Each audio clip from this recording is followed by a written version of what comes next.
So, my friends, I thought I'd make a quick video for you today about fasteners and the tools we use. As you can see, we got tools here, but we're going to start off with a little thing. Have you ever been nailing through a piece of wood, with the old-fashioned way you nail on a hammer, and it keeps splitting on you? Either the piece of wood's too thin or you're too close to the edge and it's splitting on you? Well, the reason why is because when you're nailing, putting the nail through the lumber, it's splitting the wood, pushing it apart. And when it tries to close back in on itself, it's putting pressure, causing it to split. How you fix that problem is you flip your nail upside down, you take your hammer, you smack the tip of it, flatten the tip of it, drive it in. Now what it does is when you're nailing it through, it crushes, breaks, and tears the wood. So that way it's actually tearing the fibers so they don't push back as much. And it creates a pretty good hold. And now I want you guys to remember that. Nailing it in with a sharp point is just pushing the wood aside and it squishes back in, causing the wood to split and crack.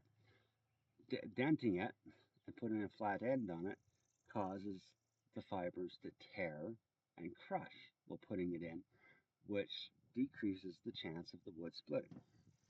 Now, knowing that, we're going to take a look at some fasteners here. We got a big fat boy, we got a nice long boy, we got your common deck screw, we've got metal screw, we got a cabinet screw, we got a big old lag.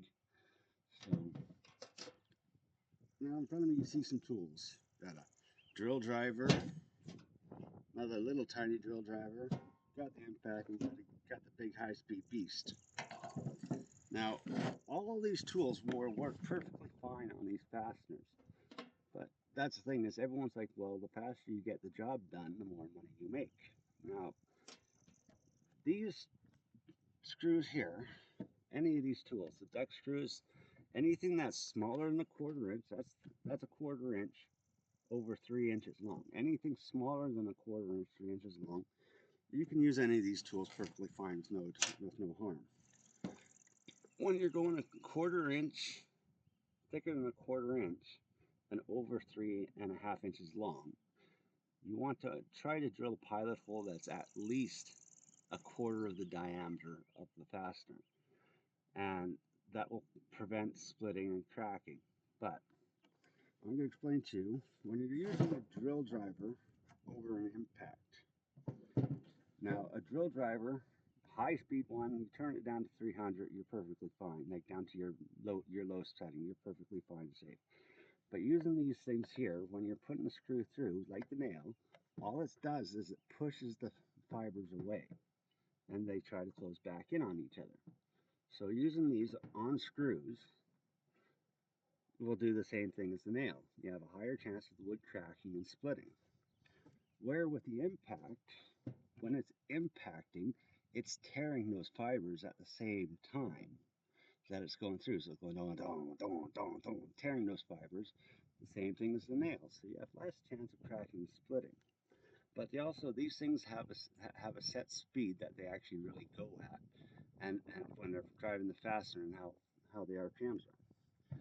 Now the problem with using a drill driver at high speed, mostly for long fasteners, is they heat up. And what happens when metal heats? It expands. And none of that, what happens when wood gets hot? It burns. So now you've got a screw that you put in too fast, you start seeing smoke or steam coming out of it, you got an issue. Okay? Now you've superheated this fastener, it's now weaker, more brittle. And when it cools off, it's going to be smaller than the diameter of the hole. So it's not going to, it's going to hold, but it's not going to hold as long as it would have had you gone in a little bit slower.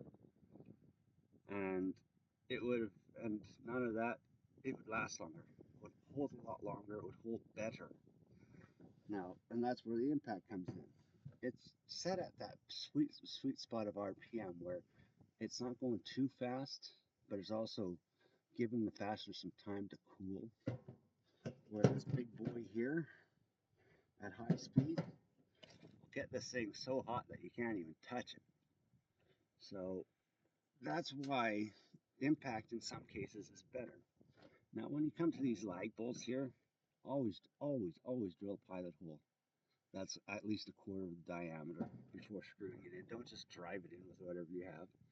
And out of that, with these things, speed. Go too fast, it's going to overheat the fastener. It's going to swell. And when it cools off, it's not going to hold as properly. If you don't drill your pilot hole when you're using these larger fasteners, over time, that hole is going to rot a lot faster. It's going to fall apart a lot faster, and it's not going to have the strength that it should have had you drilled a pilot hole. But all these tools are the right job for the tool. But if you're driving fasteners that are large and long, go at a slower RPM, because then you have a better secure connection between the fastener and the materials, and it will last longer. Another little tip is if you're doing a lot of woodwork outside, even though these things are galvanized, they react with the wood, mostly the treating in the wood. And you'll see on a lot of decks where your stairs, bottom of your stairs, your posts or your fence are rotting out. Well, get some organic oil, vegetable oil, flaxseed oil, anything like that. Dip your fastener in that oil. Drill your pilot hole. Put your fastener in. That oil is going to seal off the wood when you put the fastener in and cause it to like push away the water that's going to react between the nail and the wood and the treating of the wood. And it's going to cause that, it's going to get it to last a lot longer. Like it will not rot out as fast, and it will give you more longevity and lifespan. But when it comes to these long, big fasteners, the drill on high speed is not the right option. The drill at the low speed is the right option. On the high speed, no, you're going to overheat the fastener, causing it to swell, therefore making a hole that's bigger than the actual fastener is. And not only that, you're going to burn the wood on the inside, which is not going to allow the grains to set properly or settle properly or contract properly, therefore making a weaker joint over time, a weaker connection, and none of that, a weaker fastener. Because when you heat these screws up, they become very brittle and very weak. So drill long fasteners, large fasteners, low speed. None of that. The other thing about drills, using drills on large fasteners is hard on the motor, extremely hard on the motor, hard on the batteries. Like your battery and your motor on the drill is going to get hotter faster. It's going to have less lifetime. That's why they came up with the impact. It gave you a similar speed, or relatively comparable speed, smaller size, and it also takes away the wear and tear on the motor and the battery, giving the tool a longer lifespan and more longevity. Now when it comes to these little tiny screws, the cabinet screws and furniture screws and woodworking screws, I'm going to be honest, get yourself a small little driver that has some good control, speed control, nice compact size, light in your hand, fit in the cabinets. Use these little guys for these little screws. Your sheet metal screws, impact gun, I find works the best over anything else. Or this little guy, little tiny drill with your clutch set in position so you don't cam this fastener out. These work better than the big boy. But if you are going to use a big, heavy, high-speed drill to drive fasteners that are over 3.5 inches long and greater than a quarter inch of diameter, turn your drill down to your low speed setting and take it in nice and slow. It's going to be easier on the motor, easier on the tool. It's going to make a better connection. It's not going to overheat the fastener, and it's not going to cause any damage. But that's the science of fasteners. This is why a lot of contractors are taught to use this when they're using timber locks and all that stuff. Because you superheat a timber lock, it's going to shear off a lot faster. And it's also going to pull out a lot faster over time. That hole's just going to give out and that fastener is going to come off because you've overheated the fastener, swelled the fastener, made the hole bigger than what it should have been. Now that you burnt the wood, not allowing it to contract back onto the fastener properly, therefore causing a weaker joint. So all these tools are the right tool for the job, but some tools do the job a lot more better. Some do with a little bit more finesse. Like I said, cabinets, I go for these guys here, drilling holes, and like even lag bolts. I use this for the lag bolts and that because it is a little bit faster, but I put it on the low speed setting so I don't overheat it. And everything else I use this, just because this gives me peace of mind. There's your science of it. But also remember the nail trick. If you're putting a nail through a piece of wood and it keeps splitting on you, cracking on you, flatten out that head with a hammer and drive it in. And you have a less chance of the wood splitting or cracking. And well, fasteners, if you're wood splitting and cracking, you're either going in too fast, too hot, or switch over to an impact so it actually breaks and shears the fibers of the wood. Anyways, I hope you guys understand that. Hopefully it makes sense to you guys.